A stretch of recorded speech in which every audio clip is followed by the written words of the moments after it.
7 முறை போய் மன்னிங்க. 7 முறை என்ன பண்ணுங்க, போய் பாரு. ஆகவே 7 என்பதை நான் என்ன சொன்னேன், மிக சாக்கடியாக அப்ப ஒரு கமிட்டி போடல 7 பேர் வைக்கிறது. 7 பேர் வைக்கிறாங்க. ஒரு கமிட்டி போடும்போது 7 பேர் வைக்கிறது சொல்றாங்களே, எந்த ஆபீஸ் போனா சரி 7 பேர் வைக்க, 11 பேர் வைக்க. ஏன் ஒத்து இருக்கிறதுக்கெல்லாம் காரணம், இந்த பக்கம் 3 பேர், இந்த பக்கம் 3 பேர், ஒரு ஆளுக்கு அவன் யார் பக்கம் போட்டு போறோம் அதுதான் வெல்லும். அந்த 7வது ஆளுக்கு அவ்வளவு மகத்துவம் இருக்கிறது. ஆகவே அன்பான சகோதர சகோதரி, 7 இடத்துல சகோதரன் மனஸ்தாபப்பட்டால் 7 தரம் மன்னித்தாலும் மன்னிக்கிறேன். நம்முடைய வாழ்க்கையில கடவுளுக்கு நாம் கொடுக்க வேண்டிய கனம் என்ன? ஒரே ஒரு முறை முழங்கால் படிட்டு, ஆண்டவரே எனக்கு எதுவுமே கிடைக்கலன்னு சொல்றேன், இந்த வாயை நான் மாத்தி, ஆண்டவரே நீங்க கொடுப்பீங்கன்ற நம்பிக்கையில நான் இன்னும் முழங்கால் படிக்கிறேன். 1 வருடம் அல்ல, 2 வருடம் அல்ல, எத்தனை வருடமானாலும் சரி நீங்க எனக்கு கொடுப்பீங்கன்னு சொல்லி முழங்கால நின்று ஜெபிக்கிற அந்த இருதயத்தை தான் ஆண்டவர் எதிர்பார்க்கிறார். ஏதோ வந்துடும், தொடர்ந்து நீ ஜெபம் பண்ண வேண்டும், விசுவாச வாழ்க்கையை நீ பலப்பட வேண்டும் என்பதை அதை உனக்கு இந்த மாதிரி விஷயத்தை உனக்கு கற்றுக் கொடுக்கிறார். உனக்கு அனுபவத்துல கற்றுக் கொடுக்கிறார்.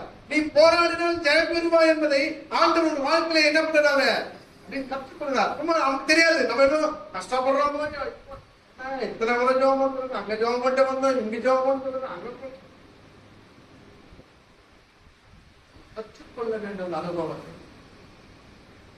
முயற்சி செய்வதை நம்ம கற்றுக்கொள்ள வேண்டும். அதாவது 7 முறை 7வது பொறுப்பை பார்த்தார் மேகம் போல இந்த உள்ளங்கை அளவுக்கு சின்ன மேகம் சார், சின்ன மேகம் தெரிஞ்சு அவ்வளவு சொல்லு மழை வரப்போது எவ்வளவு பேர் நம்பிக்கை, ஒரு சின்ன விசுவாசமா சின்ன மேகம் இந்த உள்ளங்க அளவுக்கு ஒரு சின்ன மேகம் காணப்படுதுங்க. அப்படியா? அப்ப போய் சொல்லுவாங்க, நீ ஆயத்தப்படு.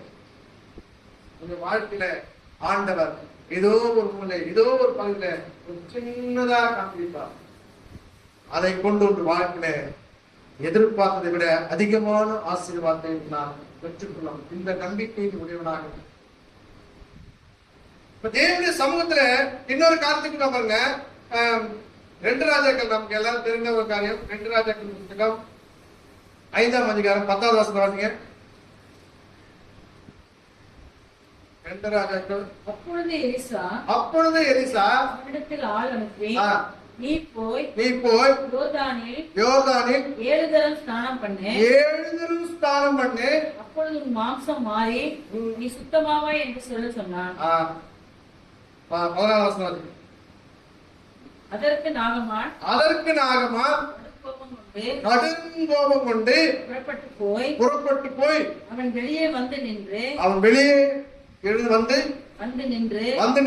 தன் தேவனாகிய கர்த்தருடைய நாமத்தை தொழுது தன் கையினால் அந்த இடத்தை தடவி இவ்விதமாய் குஷ்டரோகத்தை நீக்கி விடுவான் என்று எனக்குள் நினைத்திருந்தேன். நான் ஸ்நானம் பண்ணி சுத்தமாகிறதற்கு இஸ்ரவேலின் தண்ணீர்களில் எல்லாவற்றை பார்க்கிலும் தமஸ்குவின் நதிகளாகிய ஆப்னாவும்.